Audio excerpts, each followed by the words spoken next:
자, 우리 로마서 16장 잠깐 봅니다. 로마서 16장.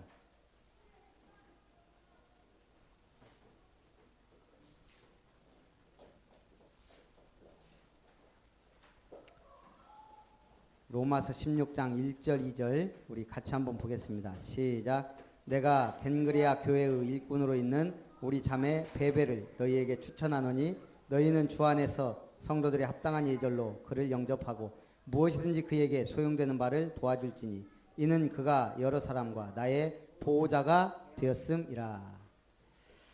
오늘 보호자 베베, 제가 우리 김효정 집사님이 우리 교회 두 번째로 와서 첫 번째 베베라는 이름을 선사했는데요.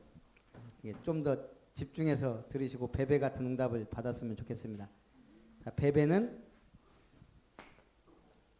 보호자.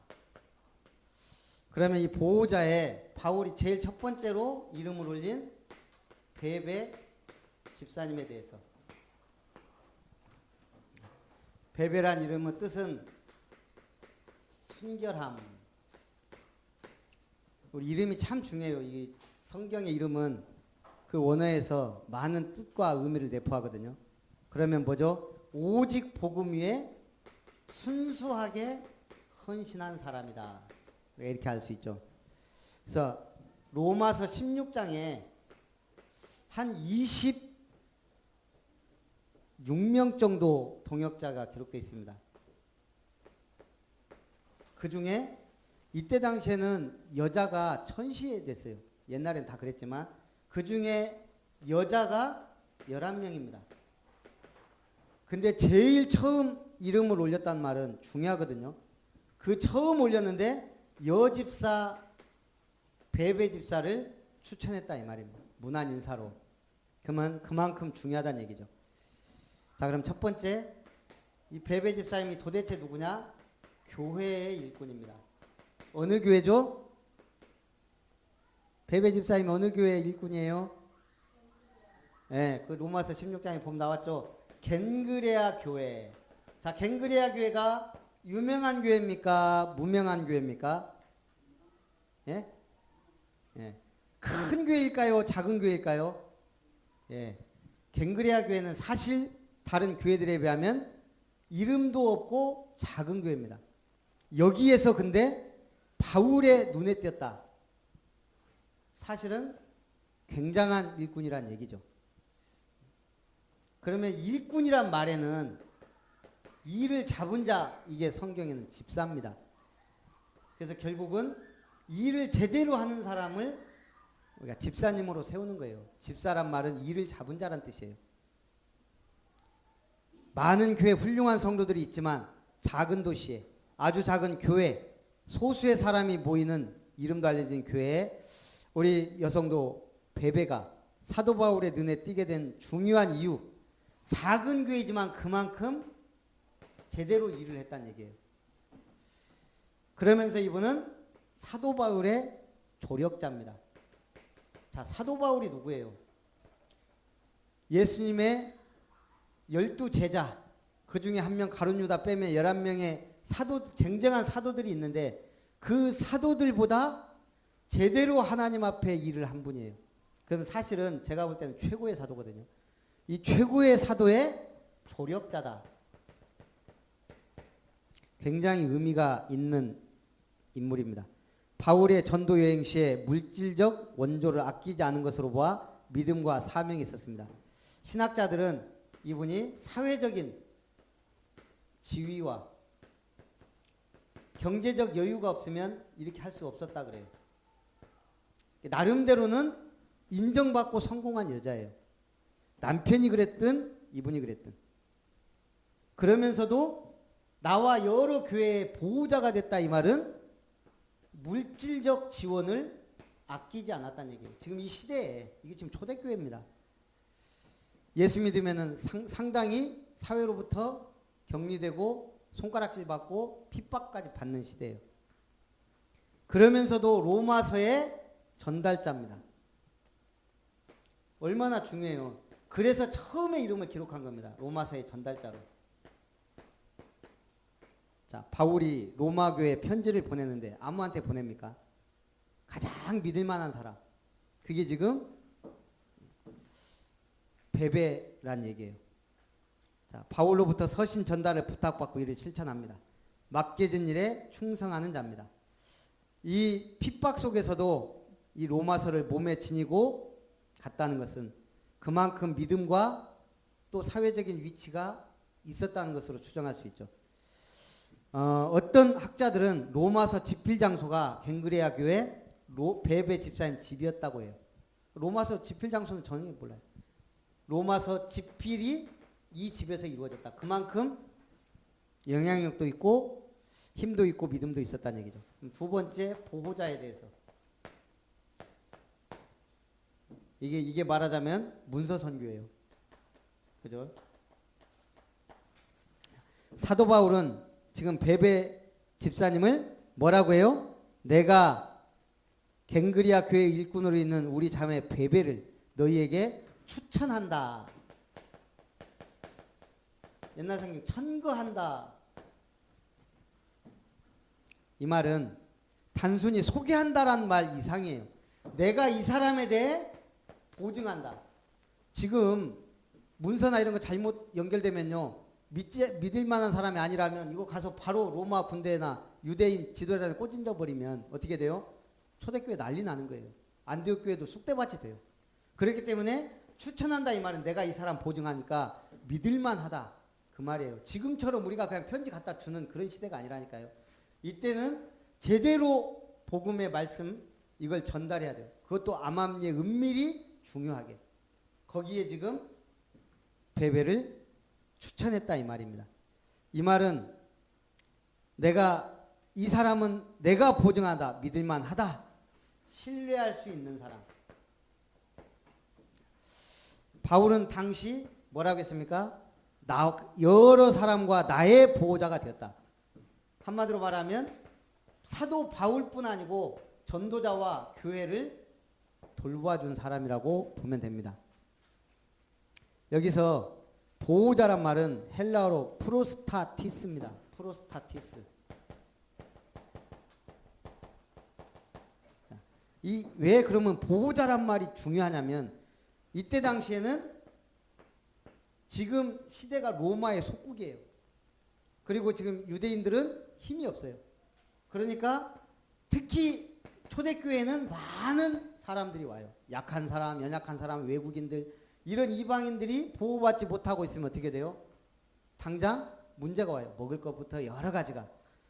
그래서 이 보호자란 말이 사실은 법적 대리인이란 말입니다. 이 사람이 문제가 생겼을 때 법적으로 보호해 줄 수 있을 만한 인물. 이 말이 그때 당시에는 시민권도 없고 경제력이 약한 이방인들을 보호하려는 의도에서 만들어진 제도가 이 보호자 제도예요. 우리나라에도 비슷한 거 있죠. 인권단체나 시민단체, 국선, 변호사 이런 분들이 사실은 이런 역할을 지금 하고 있잖아요. 로마가 그때 상당히 법이 잘 돼 있다는 얘기예요. 또 이 말은 유대인 공동체에서 법률적 조력자나 물질적 후원자의 의미로도 사용됩니다. 법적 조력자, 물질적 후원자. 지금 교회에도 이런 분들이 많이 필요하다는 얘기죠. 그렇다면 베베는 바울과 그의 일행을 개인적, 법적, 물질적으로 후원함에 큰 도움을 준 여성이 분명하다. 많은 대단한 인물들 놔두고 갱그리아의 베베 집사님을 제일 처음에 넣은 이유가 몇 가지가 있죠. 결론입니다. 렘넌트의 보호자가 되자. 그러면 지금 우리는 뭐 목사님 보호한다 갖고 어느 교회는 목돈 선교소 만들고 어쩌고 한다는데 제가 볼 때 우리는 가장 중요한 선교사 중에 선교사가 렘넌트입니다. 앞으로 우리 미래와 후대를 책임질 게 렘넌트입니다. 일단 교회의 보호자도 돼야 되겠지만 우리가 지금 이 시대의 보호자 하면 가장 중요한 게 렘넌트의 보호자가 돼야 돼요. 그러면 첫째, 가장 중요한 렘넌트 사에게 교사입니다. 렘넌트에게 복음의 말씀으로 힘주고 인생 문제에 대한 답을 주고 언약을 전달하는 것. 우리 아이들은 제가 볼 때는 참 웃겨요. 우리 여학생들, 이제 중학생들이 막 화장하고 다니고 어떨 때 보면 내가 한 번씩 내가 더 당황된다니까요. 입술 빨갛게 칠하고 이러면 도대체 시대가 왜 이러냐 싶기도 하고. 근데 물어보면 부모님들이 또 오케이 해준다네. 또 오히려 요즘은 사주기도 한대요. 그것도 중요하지만 제가 볼 때 답을 줘야 돼요. 진짜 여러분들 답 없는 시대에 지금 살고 있거든요. 완전히 방황하는 시대입니다. 거기다가 우리나라는 너무 학업이라는 것에 얽매여 갖고 애들이 자유가 없어요. 그러면 우리 교사가 너무 중요합니다.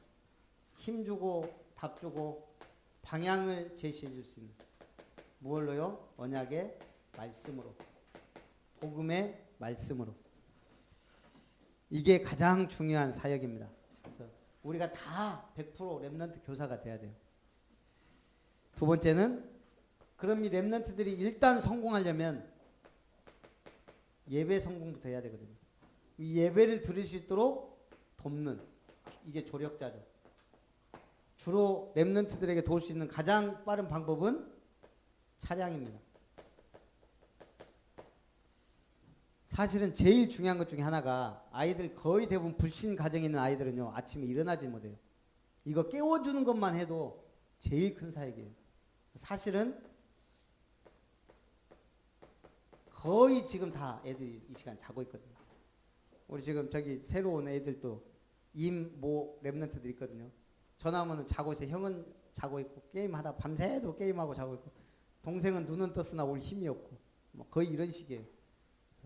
랩런트들은요 꾸준히 기도하고 분위기 만들어주고 이렇게 해야 사실은 올 수 있거든요. 그래서 우리가 이런 부분들, 특히 차량으로 봉사하고 랩런트들 위해서 어떻게든 하는 것 중요합니다. 이게 랩런트가 성공하도록 돕는 사역입니다. 세 번째는 랩런트의 후원자. 우리 이번에 청신 개강을 했는데, 그래도 요즘은 좀 차요. 이제 임마누엘 광양교회에서도 좀 오고, 이제 우리 교회도 랩런트 이제 몇 명 갔는데, 가만히 보니까 제대로 수업료 내고 하는 사람이 별로 없어요. 그래갖고 집사람하고 얘기하다가, 저도 가면은 면목이 안 서는 거예요.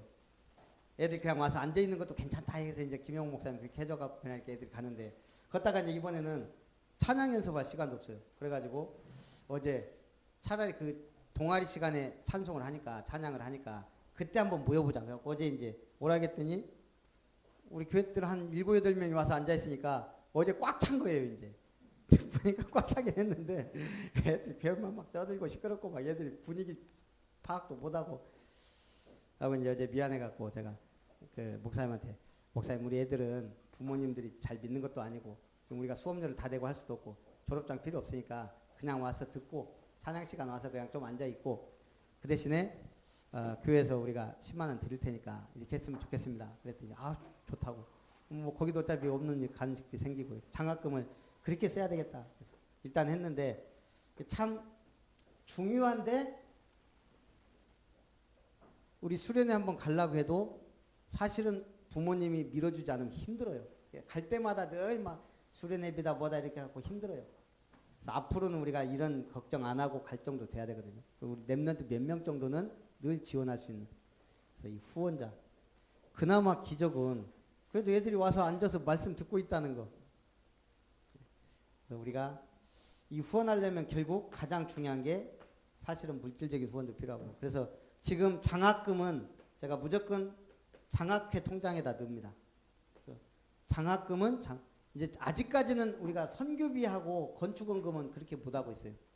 왜 그러냐면 아직 예산이. 그래서 이것도 이제 아마 내년부터는 모든 헌금은 목적 헌금대로 가는 게 맞다고 생각을 해요.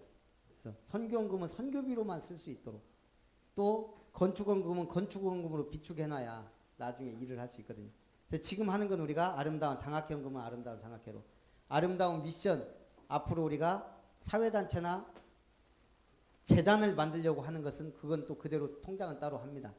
뭐 큰 돈은 아니지만 그렇게 해서 지금 우리가 결국은 이런 것들이 이제 활성화되면 앞으로 우리가 랩런트를 후원한다가 아니고 우리가 랩런트들이 여기서 정착해서 먹고 살고 가정도 이루고 충분히 할 수 있는 교회를 만들어 가야 된다고 생각해요. 멀리는 이렇게 보고, 그래서 이제 우리가 타운 개념이 자꾸 나오는데 제가 보니까 맞다고 생각을 해요. 렘넌트 타운. 그러면 우리 아이들이 다 서울로 가고 이런 게 아니고 이 지역에서도 얼마든지 다 필요하거든요. 엘리트도 필요하고 다. 그래서 이제 이런 개념까지 우리가 기도하면서 갔으면 좋겠습니다. 그래서 오늘 우리가 보호자 배배에 대해서 간단하게 말씀 나눴는데 이렇게 우리가 로마서 16장 인물들을 쭉 살펴보면서 우리가 좀 모델을 찾아가고 우리 교회가 함께 응답받는 시간이 됐으면 좋겠습니다. 기도하겠습니다. 살아계신 하나님, 우리 로마서 16장의 중직자의 모델을 삼고 사도행전 6장의 성령과 믿음과 지혜가 충만한 일꾼들이 세워졌지만 이들이 확실한 응답을 받은 것은 결국 로마서 16장의 인물들처럼 오늘 우리 교회가 이러한 응답을 받을 수 있도록 축복하여 주옵소서. 우리 7 별칭과